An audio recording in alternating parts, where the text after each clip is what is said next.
ikaw, first question. Anong matatapos na pala ang Mara Clara? Baba tayo, Nagulat kami. Parang, Oo nga. oo nga. Anong pakiramdam? Nakalungkot kasi magtatapos na pero masaya kasi maganda pa rin yung feedback ng tao. Yun. Anong nag-change since, di ba, wala pang Mara Clara? Anong changes yung nangyari sa buhay niya niya. in general nung Dumating yung Mara Clara Dumating yung Mara Clara. at naging successful. Siguro po ayun, mas nakilala ka ng tao. Hindi na nga as Catherine, ganyan as Mara. Pero okay lang naman. Tapos yung kahit saan ka pumunta, ma-recognize ka talaga. Tapos yun po, siguro po mas nagkaroon ako ng confidence dahil medyo napatunayan ko na kaya pala namin magpili ng isang show. At saka, yun, siguro nakakabili na ako ng mga gusto kong bilhin sa sarili ko na ipon dahil sa Mara Clara.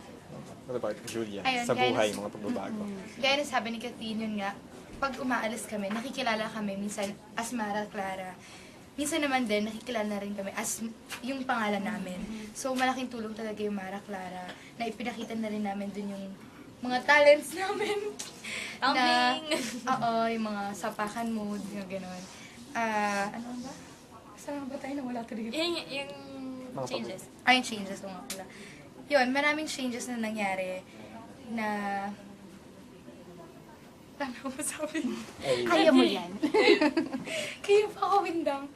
Ay, ano na lang, did you expect na magiging ganito ka-successful yung Mara Clara? Nung nagsisimula kayo, yung mga expectation niyo, naalala niyo pa ba? Ako nung hanggang ngayon hindi ko pa rin matanggap na ganito yung ng tao. Parang hindi ko ina-expect na ganito yung pagtanggap sa amin.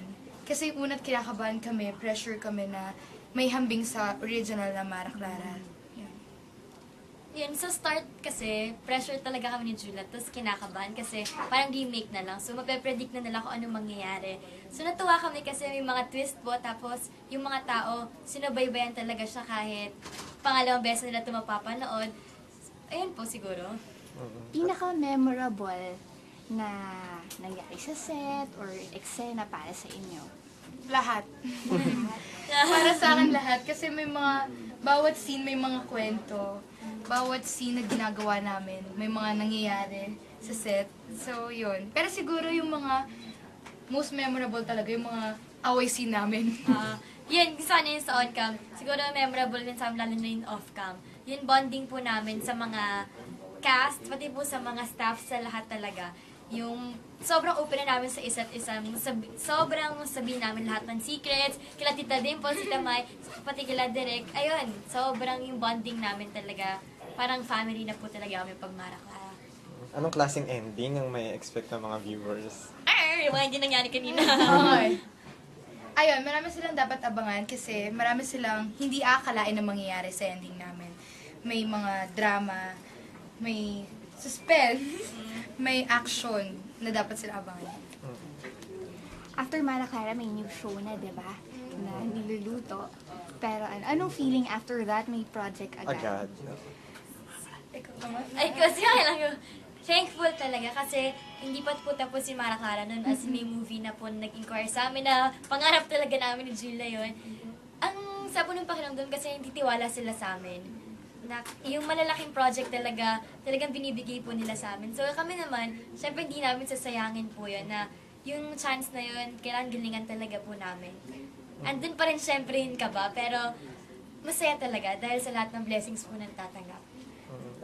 So, dahil ba sa Mara Clara, kayo na ang mga bagong drama princesses ng ABS. Wow! Oh my God! Wow! Kayo na daw.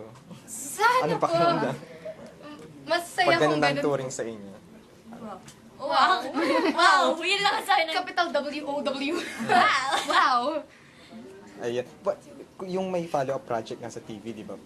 Ngayon ba naiisip niyo na yung pressure na kailangan sa success, yung success ng Mara Clara, mapantayan or malampasan pa? Siyempre, ayaw namin din mag-expect po na na magiging kapantay siya ng Mara Clara. Pero, we're hoping, sana po, Tuloy-tuloy na pa rin. tuloy-tuloy na kahit sa shows, magkahiwalay-hiwalay po kami cast, si Mara and Clara, sana tanggapin pa rin nila kami sa everyday na show. Message na lang sa mga fans na from the set, papanoorin kayo, tapos pag uwi sa bahay, papanoorin din yung Mara Clara. Message na lang. Ayun, sa mga sumusuporta sa amin, maraming salamat. Kasi kung wala kayo, wala rin kami dito. Kayo yung isa sa mga inspirasyon namin para magtrabaho, ibigay yung best namin sa bawat scenes, sa bawat show na rin. Sana patuloy pa rin yung pagsuporta nyo na kahit maghiwalay kami ni Catherine, ni Mara, sa mga shows, patuloy pa rin yung pagsuporta niya sa aming dalawa. Okay. Thank you. Okay.